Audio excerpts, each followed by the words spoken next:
Well, I haven't done a unboxing in a long time, so why not?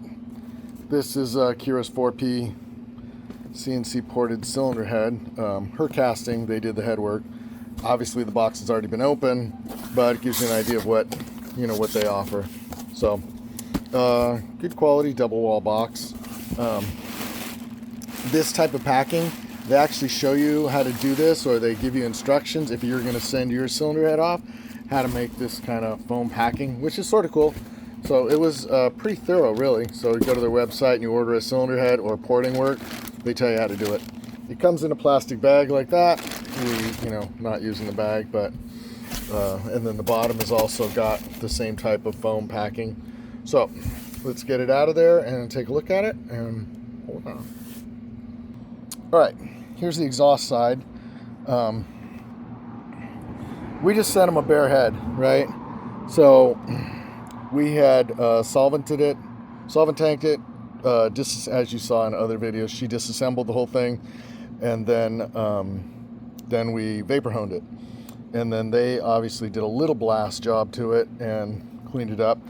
We decided to put new guides in because you can do a better port with new guides. And the guides had whatever this car has on it, 80,000 miles, something like that.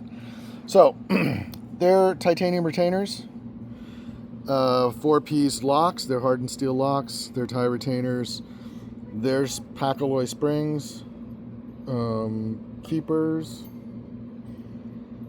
and valve stem seals. So valve stem seals are like a Viton in there. All right, so the exhaust port is nice. They didn't really overport it. I think they stay to gasket size right here, so they don't really raise the roof very high. You can see inside the ports that they don't really take a lot out of the roof. I mean, they clean it up, but they don't get crazy in there. You can sort of tell that they open the walls a little bit, but it's nice, with the guide in there, with a little boat-tailed guide. You can see it's a nice port. Floors are nice. Short turn is nice.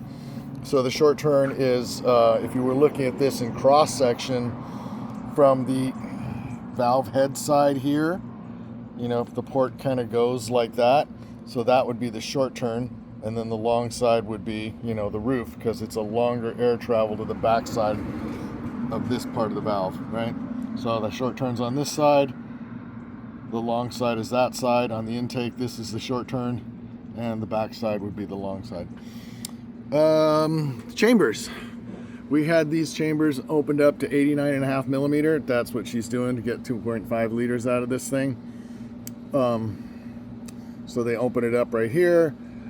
We went in, there was a little material left in some of the spots, so I couldn't leave well enough alone, and I knocked out some of the,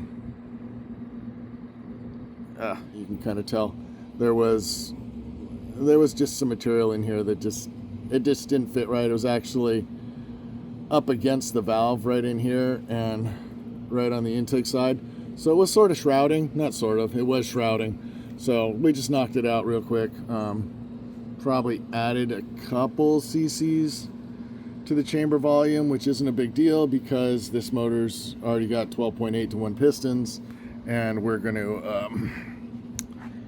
need to lose some compression since it's a pump gas engine. So on the intake side,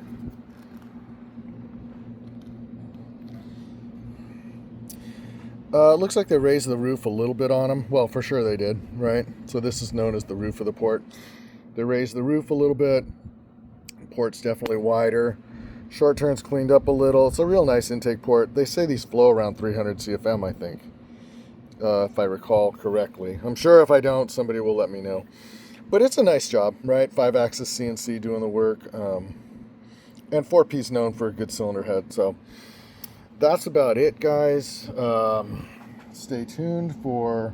Plus, it's got the cool little logo cut in there. So she loved that about it.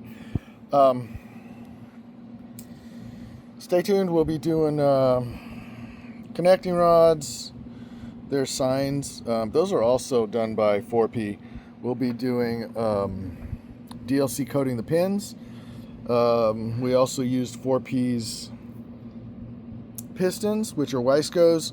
We're going to modify those. The 12/8 to ones are going to get a lot of reworking in the valve pocket area, and and the dome, because, you know, like I said, we need to lose some compression here. But we'll calculate it out, and we'll probably do a video of that, of Kira figuring out or calculating compression ratio, and then, you know, we'll mess around with static timing a little bit, or cam timing, I'm sorry.